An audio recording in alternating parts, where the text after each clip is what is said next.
Hey, sports fans, PB&Z, Sports Chaos. We're coming at you once again. Hey, guess what? We're celebrating tonight. You know why?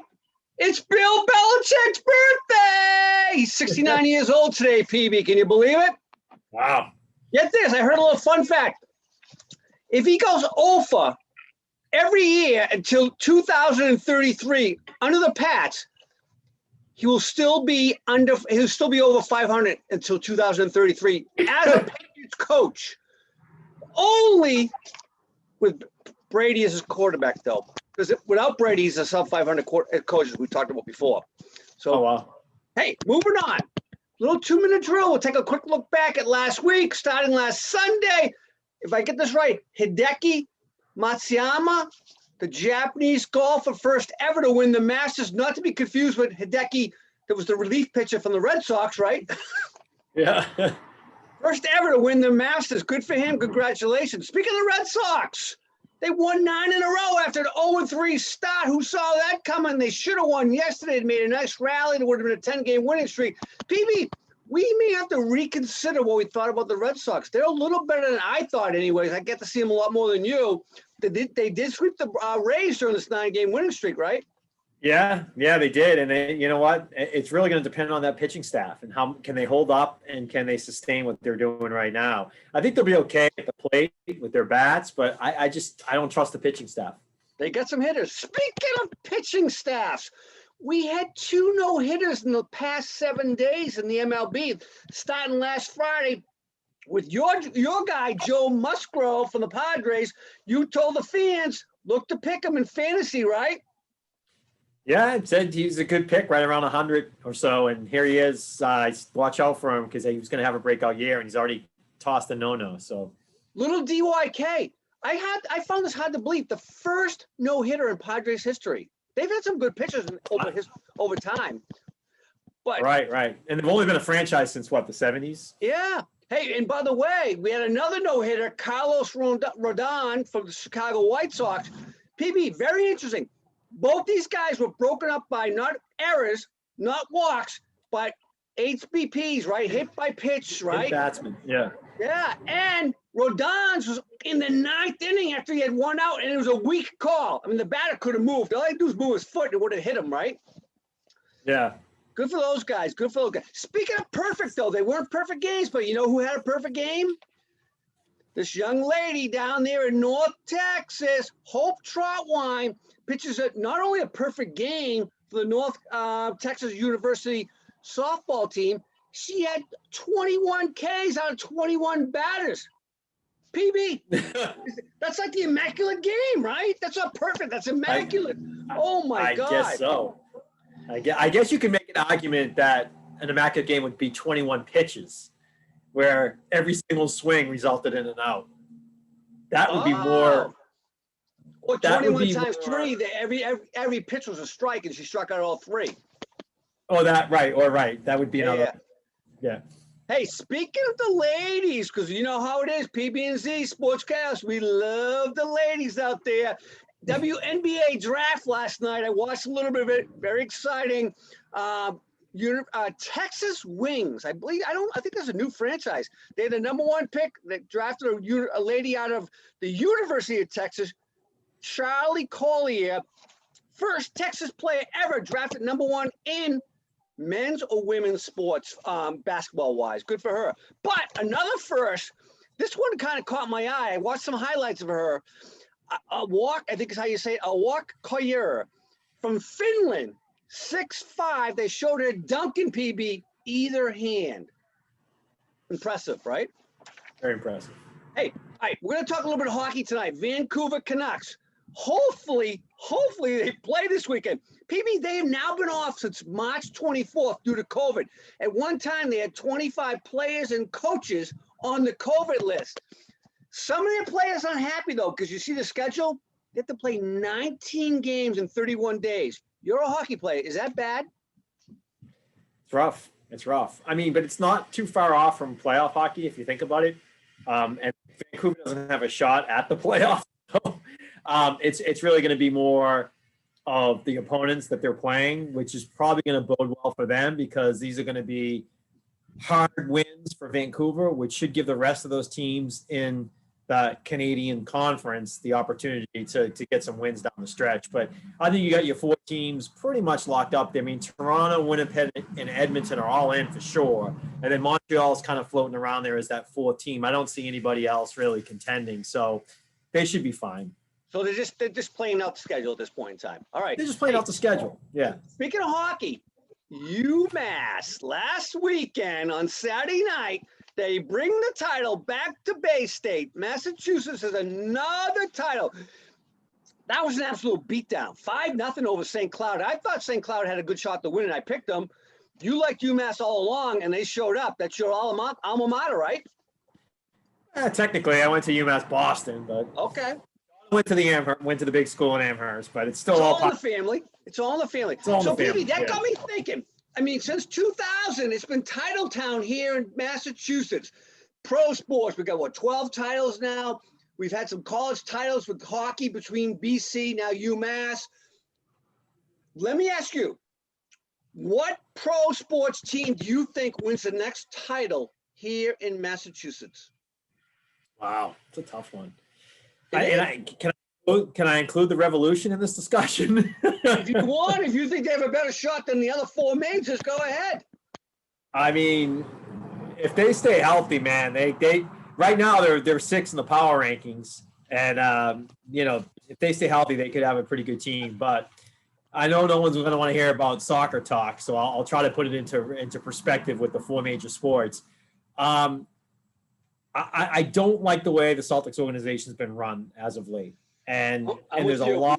We've talked about a number of times. Yeah, and there's a lot of other good teams and tough competition with Brooklyn doing what they're doing now. So I just don't see them winning one in the near future. Bruins, the thing about playoff hockey is it's kind of a reset button. As long as you get hot in the playoffs, we've seen teams make it to the finals, even win the cup as lower seeds and things like that. So I think the Bruins definitely better shot than the Celtics. Red Sox, they're the type of team that could in 1 year come out and just do what they do. Every time they won a World Series, I think they finished last the year after, and they just kind of bounced around everywhere. So just by virtue of that kind of historical element of it over the last couple decades, you might want to give them a little bit of a chance over the Bruins and Celtics. But then I'm going to introduce the Patriots into this equation because we know the Patriots, with Bill Belichick as the coach, with that defense coming back for the most part like they were 2 years ago, minus obviously Chung, if they can put some semblance of an offense together there, they could make a run. And I don't think there's teams right now in the AFC that you can just clear it above, say that team will kill them. Like there's no way they can beat the Chiefs, or there's no way they can beat the Bills, or there's no way they can beat the Colts, or whatever team you want to put in there. Like the Patriots can beat all of those teams. So they just got to get to the show in the postseason. A well-coached team and a good defense, they could get there too. So if you ask me to bet on it, I would put the Patriots, I believe, at the top of that list. All right, here's what I'll tell you. I think if it's the Pats, it's a 2-year window and they're done. They don't have a quarterback right now, unless they come up with a miracle and get somebody in the draft that they can actually make it to a quarterback. And we'll talk about that next week as well. I don't see it happening. You know what? As sad as it to believe, because I was not a believer in Chaim Bloom, I'm still not, but I think 2024 Red Sox World Series win will be the next major sports winner in Boston. 2024. Okay. All right. Go okay. Red Sox. I think the Patriots have a chance of getting a QB and doing something with that offense. So. Well, yes, it's a 2-year window. If it doesn't happen by 2023, it ain't happening. All right, let's get back to hockey because we had the trade deadline this past week. A lot of moves in the NHL. I couldn't believe how many moves happened. Boston had a few moves as well. A couple kind of said, whoa, what do you think of the moves made? Yeah, I think what we saw is all the teams that are right in the thick of things now, getting ready for the playoffs, the ones making the moves and getting players that are going to help their team. And of course, the Bruins kind of topped that list with Taylor Hall from Buffalo. He's a former MVP, former Hart Trophy winner 3 years ago, right? He had 93 only 3 years ago. Why is that guy expendable? Well, I mean, he went to Buffalo, and he just didn't fit in the right way that he wanted to, was hoping to in Buffalo. So the question is, can he have a resurgence with the players around him now in Boston? And he's only 29, right? He's still fairly, in his prime at 29, right? Yeah, I think that could be a good move for the Bees for sure. And that'll help their offense. And, if Rask gets hot in the playoffs, they could certainly make some moves there. Okay. I think the Avalanche did a decent job obtaining a few players, including Kyle Soderberg as a forward. That'll help them, and they're already the best team in the NHL as we sit today. And obviously one of my projections to make the cup from the beginning of the year. Yep. The Vegas Knights added a forward as well, Janmark. He could make a difference. He could help that team. I think, I said this at the beginning of the year, that division with both the Avs and Vegas sitting in the same, those two teams should be in the Final Four, but they can't be because only one can come out of that division. Right. And then you have the Central, the two teams down here in Florida. The Panthers, one of the better teams in the NHL as well. They added both a good forward in Bennett and a good defenseman in Montour. And Tampa Bay went out and got David Savard at D. They got him from the Columbus Blue Jackets, who I think are in rebuilding mode. And who knows if Tortorella's even going to have a job at the end of this year. But I think Tampa Bay grabbed a good player that's going to help that team. So the teams that are in it are the teams that made moves, and I think they all can do good. Islanders made some moves. Capitals made a move. They're all so doing, if you had to pick pick the best move, who made the best move in your opinion that will help them in the playoffs? I think because the Bruins, I know it's a homer statement, but the Bruins got 3 guys in total, and right now they need that extra, offense outside of the Pasternak line. So I think they probably made the best move to help them in the playoffs. Like I said, if Rask stays hot, they've all made an impact in the first 2 games for these guys since the trade. They all have, right? Yeah. Right. So if Rask is hot in the playoffs, the Bruins will be a team to contend with. All right, I like it. Hey, by the way, Nick Foligno went to the Leafs, right? That's a big move. Mm-hmm. Yes, it is, and that's another team that made a big move that's at the top. So Toronto very well could find themselves in the Final Four this year. All right, more hockey coming up in a few weeks. I got to talk about the next big news of the week. Julian Edelman retired. Hate to see him go. I love number 11, one of my favorite players of all time. A lot of questions came out after he retired. Is he a Hall of Famer? What do you think, PB? Yeah, and this is actually an easy question to answer. If you're a football fan, if you're a Patriots fan, it might not be as easy, but there's no way this guy makes the Hall of Fame. The only thing that may put him in a even close to remote discussion is his postseason statistics. But you know what? Postseason statistics don't matter. They don't count postseason statistics. And well, because of the subjective nature of the Hall of Fame ballot, they may consider it. But when you look at career stats, postseason stats aren't included in that. Right. Julian Edelman, in his 12-year career, had 620 receptions. He had 6,822 yards, which is only 11 yards per catch, because as a slot receiver, that's what he did. And he only had 36 touchdowns. That's a very low number. Yeah. I'm going to give you some guys right here. Here's 3 reasons why he's not going to make the Hall of Fame. I have more, but I'm going to give you 3 with some detail. All right. Number 1, Mark Clayton. Mark Clayton's not in the Hall of Fame. No. Oh, by the way, Julian Edelman, 0 Pro Bowls. 0 Pro Bowls. Mark Clayton, he's 13th all-time in receiving touchdowns in the NFL. He made the Pro Bowl 5 times. He's a 3-time All-Pro, 582 catches, so 40 less than Edelman, 38 less than Edelman, but almost 9,000 yards, 8,974 yards, right? So 2,000 more than Edelman, and 84 touchdowns, almost 3 times Edelman. He's not in the Hall of Fame. By the way, he had another guy playing next to him with the name Mark as well that put up some pretty decent numbers in Mark Duper, who's also not in the Hall of Fame. By the way, 11-year career, Edelman 12-year career, so very similar. Another guy who played for 12 years in the NFL, he was 5th in receiving. He was the 5th all-time player in history to have 60 touchdowns in his first 6 years. Only 5 players have done that. He led the NFL in receptions 4 times, a 4-time All-Pro. Check this out, 743 receptions, more than 100 more than Edelman, 10,205 yards, almost 4,000 more than Edelman, and 84 touchdowns, more than double Edelman. Andre Rison, 12 years, not in the Hall of Fame. And then I want to leave you with this one. Most receiving yards and most receptions in the NFL since 2000. Okay? He had 1,300 yards or more receiving for 6 straight years from 2000 to 2005. Right? Here's total numbers. Ready? 920 receptions, 13,382 yards, more than twice what Edelman had, and 74 touchdowns, more than twice what Edelman had. 7-time Pro Bowler, 2-time All-Pro. Torrey Holt. Torrey Holt, yeah. I think Torrey Holt will get in at one point in time. The one that got my attention, I will just say this. I think chips count.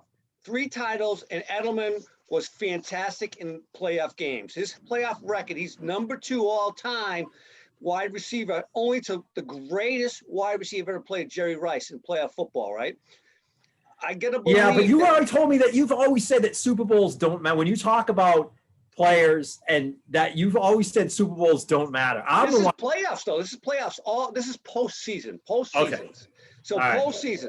I would say, but the comparison is Hines Ward, who also has 2 titles, not 3. I think he's 4th in the yards and 4th in receptions, and much better regular season record. He's not in the Hall of Fame. So that's probably the comparison. At the end of the day, if I had to take a team and you said, who's your slot receiver? You got your wide receiver, your split end, you got your flanker. Who's your 3rd guy? Julian Edelman all day long would be my guy. Yeah. He had hands. He was fun to watch. I'm not taking anything away from Edelman. What I'm telling you is that for his career, he did not put up numbers that are and especially the 36 touchdowns. He had 36 touchdowns in his whole career. That's not going to be Hall of Fame. I'm sorry. I did see a stat, though, that his percentage of receptions to first downs is like one of the top 5 in the NFL. Yeah, he was good at first down reception, picking up that first down. I'll give you that. And so I guess at the end of the day, does first downs mean more than touchdowns? No, but you don't get touchdowns without first downs, right? Yeah, he did help move the chains. But hey, there's other guys too. Go back time. Wes Chandler, not in the Hall of Fame. Jimmy Smith, not in the Hall of Fame. I know he ran into problems after he retired, but a guy like Sterling Sharp, who for 6 years was probably one of the best receivers all time in that 6-year span. Short career, not in the Hall of Fame. I don't care how good you are when you have a career that short, you're not getting in. You want to go back even further in time, guys like Cliff Branch, guys like Henry Ellett, guys like Otis Taylor. These are all. Oh, I agree. I agree. Are not in the Hall of Fame. Edelman's not getting in. At the end of the day, probably not, but it will come down to whether or not people start to give more credence to Super Bowl titles and who was an engine to the Super Bowl for the Pats.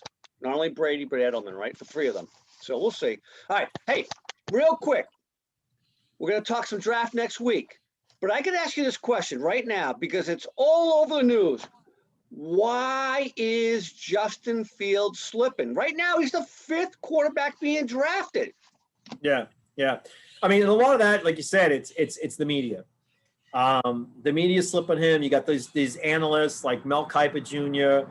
and McShay and everyone else that's putting these guys into different slots based on needs. Now, do they have? By the way, Kiper does like he said if he was picking, Fields would be taken at San Francisco's pick instead of Mac Jones. Right, but he's saying that, but because he's talked to San Francisco and because he knows San Francisco is looking for a smart quarterback that's not as athletic like a Mac Jones, he fits better into their system, fits better into Shanahan's system. They're gonna go after Mac Jones and not go after Fields for that reason. Then you have a bunch of teams who are all set. We talked about this last week. There's a bunch of teams coming after that all have quarterbacks. They're all in good quarterback shape right now, right? So, I mean, I don't think Miami's going to be taking a quarterback, right? I don't think, Carolina with the trade they just made, are they really going to be looking at a quarterback? They're saying they might to put Donald in some. That's a wild card. The two wild cards right now, does Atlanta draft a quarterback, even though Ryan's probably got 3 more good years? And does Carolina take its quarterback? Because is Donald really the answer? Well, then why don't you make that same argument for Detroit then? Detroit just, traded to get Goff up there. And I mean, they're going to go after a quarterback too to put in. I think Goff has proven that he can play in the NFL, unlike Donald has proven that yet. All right. Okay. He's gotten to a Super Bowl. Donald hasn't. Donald hasn't even gotten to 500 yet. Right. But all these models that they're providing us with, these different analysts are they're really just, I mean, they're never right. They're never right. So I will say this. I think that Fields is a victim of the Ohio State reputation of quarterbacks. 12 players have been drafted out of Ohio State since 1980. None of them made an impact. The only Ohio State quarterback to make an impact, he played 15 years in the league. Mike Tomczak was not drafted. Right. You're right. He could be a victim of that. The stereotype. Yeah, exactly. At the end of the day, none of that matters. All right. Let me finish this up with one last question for you regarding that. If he slips and all of a sudden he's down around number 10 and the Cowboys, who could move down to get more value and more picks, do they trade that pick to the Pats for the Pats to come up and take Justin Fields? If you're Belichick and his staff, would you do that? It's tough because you're going to have to give up picks for it. I mean, you know what the easier way to get that pick would have been? Just lose an extra game last year. I mean, all you got to do is in the final game of the year, a couple games of the year, start your third string players. You're still coaching to win the game, but put your scrubs in there, lose the freaking game, and get yourself a 6-10 or 5-11 record, and you'd already be sitting there with that pick, and you wouldn't have to trade anything for it. So PB is advocating for the Eagles model. I mean, you seriously, you wouldn't have changed the outcome of what happened last year. No, and I agree. Now all of a sudden they have to trade 2 first-round picks, maybe, or a first and a second to move up. What, 4 spots? Oh, I get it. Yeah. But they could do it, and you know what? Dallas doesn't need a quarterback. If Dallas can get an impact player, preferably a lineman, there could be some good linemen still on the board at around 15, because they're talking about all these talent positions, all these skill positions are going to go. The quarterbacks, the receivers, you got Kyle Pitts at tight end. There's potentially 10 players that aren't linemen that could go in the top 11 or 12 picks. If Penei Sewell, the tackle from Oregon, is not drafted in the top 10, people are stupid. Because I saw I think he'll go to Carolina.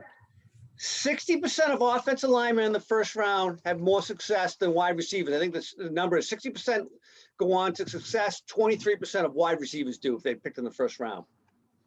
I guess Dallas is going to see what happens. If Dallas sees some linemen going off the board, they might say, we're not going to do this. But if they don't, they may just say, hey, the Pats want to come up. They want to get a quarterback. Let's give them the pick, and then we'll drop down 4 picks, and we'll still get a guy that we can help out. You know what's funny, PB?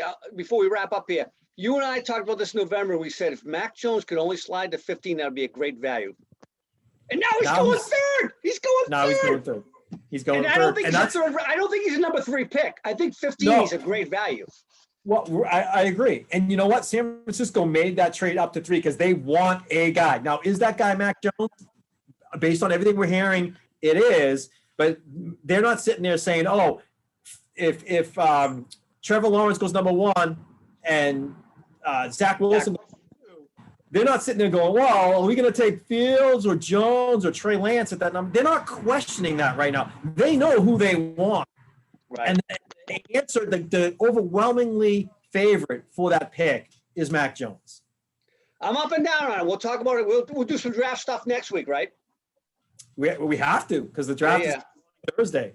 All right, man. All right, PB&Z Sports Chaos. That was a good one, brother. I like it. We'll talk next week, fans. Have a good weekend.